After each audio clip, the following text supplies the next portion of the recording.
አሸናፊ ነሽ።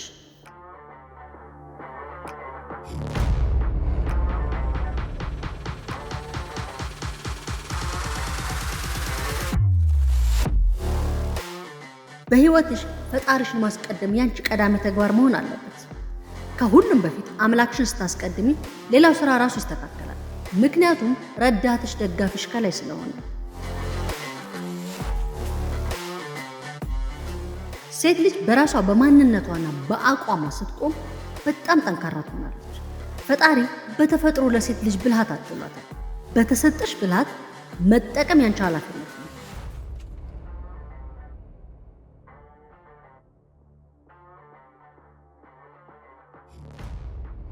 አስተውልሽ ከሆነ ጥቂት የማይባሉ ሴቶች ኃይላቸውን በማይጠቅም ነገር ላይ ሲያባክኑ ታያለሽ። በኋላም ዋጋ ሲከፍልበት ይስተዋላል። አንቺ ግን ማድረግ ያለብሽ በትክክለኛው ጊዜ ትክክለኛውን ነገር ማድረግሽን አትዘንጊ።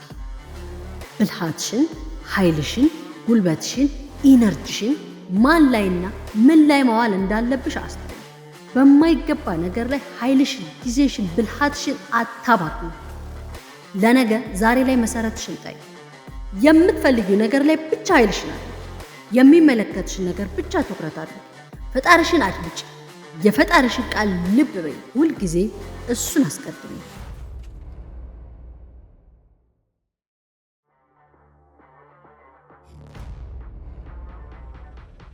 ከዓላማሽ ፈቀቅ የሚያደርግሽን ገሻሻ። በጉዞ ላይ እያለሽ ሁሉም ሰው ፊቱን ሊያዞርብሽ ይችላል። ነገር ግን ሁሌም ሰው አሸንፈሽ ስትወጪ ማጨብጨብና መከተሉ ፊቱ ወዳንቺ ማዞሩ የማይቀር ነው። ስለዚህ አቀርቅረሽ ስራሽን ብቻ ስሪ። እያንዳንዱ እርምጃሽ በጥንቃቄ ነው። ነገ ማትጸጸችበት ይሆናል።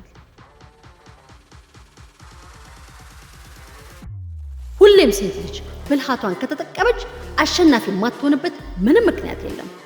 ሁሌም ማሰብ ያለብሽ ብቸኛው ምርጫዬ ማሸነፍና ማሸነፍ ነው የሚለው ነው።